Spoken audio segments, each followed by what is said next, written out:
Vu le poids léger de mon vieux sac en toile, je prends subitement conscience que je n'avais pas accumulé beaucoup d'affaires chez Nick ces dernières semaines.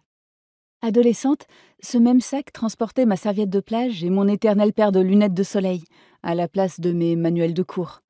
Signe évident que je faisais les choses à l'envers, même à l'époque. Il n'est peut-être pas étonnant que je me retrouve donc aujourd'hui en pleurs au pied de l'immeuble de celui qui vient de devenir mon ex-petit ami. Comme ça, on pourrait croire que mes larmes lui sont destinées. Pourtant, ce n'est pas le cas. En réalité, mes sanglots amers trahissent mon angoisse d'être responsable d'un petit être d'ici quelques mois. Et tout le monde sait que m'associer au mot « responsable » est particulièrement grotesque. Du plus loin que je m'en souvienne, j'ai toujours vécu au jour le jour, sans me soucier des conséquences d'un éventuel lendemain. La preuve en est que je n'ai actuellement pas de boulot et n'en cherche pas. Je préfère profiter de la vie à San Diego et de ses plages pour parfaire mon teint doré naturel. Et c'est sur celle de Pacific Beach que j'ai rencontré celui qui vient de me foutre à la porte. Lorsqu'il s'est présenté à moi dans sa combinaison de surf, une planche à la main, les cheveux mouillés et avec un sourire en coin, il y a bientôt 2 ans, je n'ai pas résisté.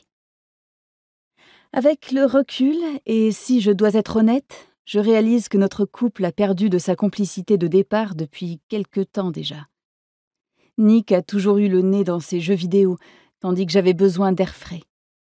Il nous est arrivé plusieurs fois de nous disputer, car il ne comprenait pas ma nécessité de faire des choses à deux. Quand je voulais me prélasser au soleil, lui restait enfermé toute la journée à avancer sur sa map et à battre son record de kills. J'ai bien tenté de le remuer en lui proposant des sorties matinales, histoire qu'il puisse jouer l'après-midi tranquillement, mais puisque même ses nuits sont réservées au gaming, il n'est jamais parvenu à sortir du lit. Les rares fois où il s'est forcé à me suivre, il était d'une humeur de chien à cause du manque de sommeil. Notre seule entente restait donc finalement sous la couette, quand l'adrénaline du gagnant coulait dans ses veines. Je pleure de plus belle en réalisant que je me suis fait mettre en cloque entre 2 parties de Fortnite. Il m'est impossible de retourner vivre chez mes parents. Je ne supporterai pas d'entendre ma mère me rabâcher à longueur de journée que je la déçois, que je ne suis pas capable de faire quelque chose de bien de ma vie et que je devrais davantage prendre exemple sur ma sœur. Il faut dire qu'Amy a placé la barre haute. Elle bosse de jour, mais son ambition professionnelle la motive à suivre en plus des cours de droit certains soirs de la semaine. Elle vise un poste d'assistante juridique au sein d'un grand cabinet d'avocats, et je sais par avance qu'elle l'obtiendra, parce que rien ne résiste à Amy si elle décide de l'obtenir. En plus d'être cette figure de modèle qui me met la pression depuis que je suis née, Amy est une femme bienveillante qui a le cœur sur la main. C'est la raison pour laquelle c'est son numéro à elle que je compose afin de recevoir de l'aide.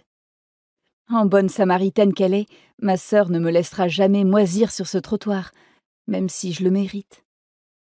Non mais franchement, Erin, te retrouver enceinte à peine 20 ans, c'est de loin la plus belle connerie que tu pouvais faire.